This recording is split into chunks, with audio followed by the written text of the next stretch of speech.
हमारे साथ इस वक्त मौजूद है मोहम्मद वसीम, जिनका ताल्लुक लोधरा के गांव शाहनाल से है और इन्होंने मल्टीपल ऐसे आइटम्स बनाए हैं जो बंदा सुने तो वो वाकई हैरत में मुब्तला हो जाए। तो वसीम, पहले तो बहुत शुक्रिया आपका। अच्छा, मैं पहले तो आपसे जानना चाहूंगी कि आपने एक बड़ा यूनिक किस्म का मोबाइल फ़ोन बनाया है, आपने एक घड़ी बनाई है, आपने टॉर्च बनाया है। तो मेरा ख्याल है एक एक करके शुरू करते हैं।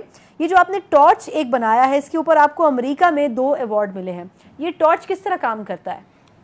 ये टॉर्च करता है बेसिकली इंसान के दर्ज हरारत पे काम करता है, क्योंकि टॉर्च बनाने का मकसद ये था कि क्योंकि लाइट के जिस तरह के पाकिस्तान के अंदर प्रॉब्लम है, लाइट होती ही नहीं है। हाँ, होती नहीं है। तो मैंने कहा कि कोई इस तरह का टॉर्च होना चाहिए जो सिर्फ हर वक्त बैटरी जिसको मिल सके। हाँ, हर वक्त मिल सके। और अगर कोई बैटरी वाला टॉर्च होता भी है तो कभी बैटरी ख़त्म हो जाती है, फिर इस तरह के काफ़ी मसाइल आ जाते हैं, फिर उसको चार्ज करना पड़ेगा। तो इसलिए सोचा कोई ऐसा टॉर्च होना चाहिए जो इंसान के दर्जा हरारत से चल पड़े। तो उसके लिए इंसान की ज़रूरत होगी, इंसान जहाँ लेकर जाएगा तो उसे आसानी हो जाएगी। और इस तरह करके, और दूसरा ये कि एक और भी वर्जन था जो है कि ना माथे के ऊपर बांध लें, और फिर कह कि आपको हाथ की भी ज़रूरत नहीं है, माथे की यानी कि बॉडी टेम्परेचर से वो चार्ज हो जाएगा। जी जी, उसी ठीक है। अच्छा, आपने एक घड़ी बनाई और जहाँ तक मैं समझ सकी हूँ आपसे, जब मैंने ब्रेक में बात की तो आपने कहा कि वो घड़ी बनाई है और उससे आप कॉल भी पिक कर सकते हैं, लेकिन उसमें यूनिक ये है कि आप अपनी उंगली से कॉल सुन सकते हैं, आपको उसके लिए किसी हेडफोन की ज़रूरत नहीं है। ये ज़रा मुझे एक्सप्लेन करें कि ये उंगली कैसे हेडफोन का काम करेगी? जी बिल्कुल, मैं बताता हूँ। इसका बनाने का मकसद एक तो ये था कि जब मोबाइल फ़ोन से बंदा कॉल सुन भी रहा हो ना, तो कोई मोबाइल फ़ोन वैसे ही छीन के लेके चला जाता है। और दूसरा ये कि कोई नहीं, वैसे लोग छीन के ले जाते हैं। बिल्कुल ऐसे ही है। तो मैंने सोचा कोई इस तरह करके होना चाहिए, मोबाइल ही ना हो। जी, मोबाइल ही ना हो तो बड़ी आसानी हो जाएगी।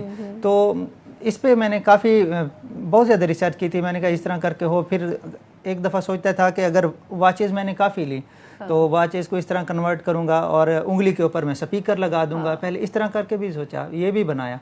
फिर ऐसा ऐसा करते करते मैंने कहा कि कोई इस तरह का सिस्टम हो जो ये भी बड़ा अजीब सा लगता है अगर स्पीकर उंगली के ऊपर लगा हो।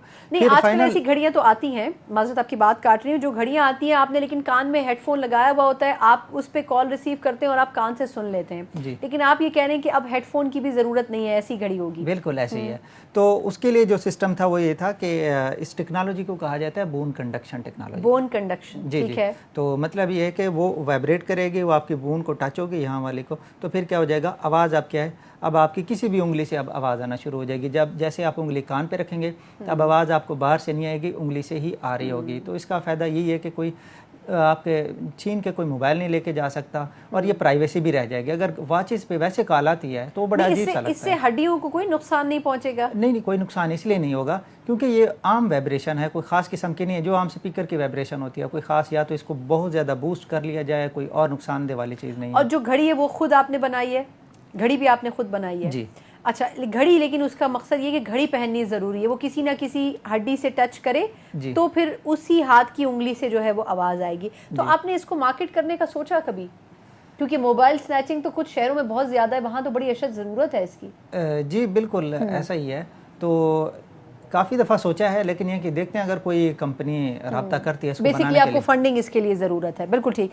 अच्छा, आपने कुछ और चीज़ें भी बनाई हैं, मैं चाहूँगी वो भी आप थोड़ा सा बताएं कि आप सोलर सिस्टम के ऊपर भी गालिबन काम कर रहे हैं, जो थोड़ा सा डिफरेंट और यूनिक सोलर सिस्टम है। आप उसको मार्केट में लॉन्च भी करना चाहते हैं। वो सोलर सिस्टम किस तरह काम करेगा? नॉर्मली जो सोलर है ना वो शीशे के बने होते हैं, उनका प्रॉब्लम ये होता है कि वो टूट भी जाते हैं। तो ये ख़ास किस्म का सोलर है कि ये टूटेगा भी नहीं, एक फ़ायदा ये हो गया।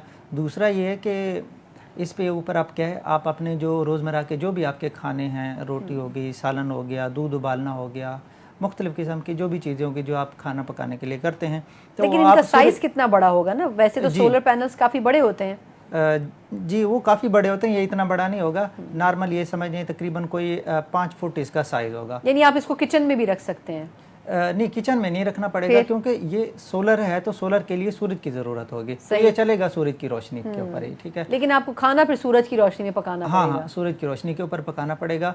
तो ये है कि एक तो फ़ायदा आपको ये हो जाएगा कि ये सूरज की रोशनी से आप इस पर खाना पका लेंगे, और दूसरा ये है कि फ्यूचर में इसके साथ ये भी अटैचमेंट हो कि आप इससे बिजली भी बना लेंगे, जो आम सोलर भी बनाते हैं। तो ये कि खाना भी पका के देगा और बिजली भी बना के देगा। यानी कि अगर समझा जाए तो ये गाँवों में ज़्यादा कामयाब होगा, क्योंकि वहाँ पर ओपन स्पेसेस में जो है लोग खाना खाना बना रहे होते हैं, जी। जहाँ पे अमूमन उस तरह क्लोज किचन नहीं होते, लेकिन गांव देहात में तो ये होता है ना कि वो उन्होंने मिट्टी के वो बनाए हुए होते हैं और उसी के ऊपर वो कर रहे होते हैं। तो आई थिंक यहाँ उस जगह पर ये फॉर्मूला ज़्यादा कामयाब होगा। जी बिल्कुल, क्योंकि वहाँ लकड़ियों की ज़रूरत पड़ती है। फिर शहरों में भी हो सकता है, क्योंकि कभी गैस होती है, तो यहाँ इश्यूज़ होते हैं। तो इसमें यह है कि आपको ये फ़ायदा हो जाएगा कि क्या आप इससे खाना भी पका सकते हैं, और अगर खाने की ज़रूरत नहीं है फिर आप बिजली जिस तरीके से आप सोलर से आप ले रहे हैं वो आप इस्तेमाल करते हैं। तो इस पे क्योंकि इस प्रोजेक्ट को आप मार्केट में लॉन्च भी करना चाहते हैं, तो एक तो ये कि आप कितना टाइम मतलब सोच रहे हैं कि इसको 6 माह 1 साल में लॉन्च करें, और दूसरा अंदाजन इसका बजट क्या होगा अगर लोग चाहें इंटरेस्टेड हों लेने में?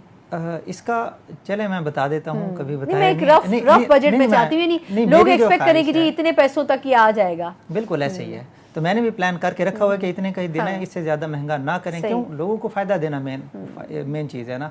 तो मेरी कोशिश ये है कि इसको मैं 10,000 की रेंज में रखूँगा। 10,000? हाँ, 10,000 में, क्योंकि सोलर जो है ना वो भी काफ़ी महंगे हैं, वो आपने देखा भी होगा। काफ़ी 20,000, 30,000, 40,000, 50,000, 80,000 तक का भी एक सोलर प्लेट है। तो इसमें यह है कि आपकी एक ही प्लेट है जो टूटेगी भी नहीं, आप उससे बिजली भी बना लेंगे, आप खाना भी पका लेंगे। सही सही।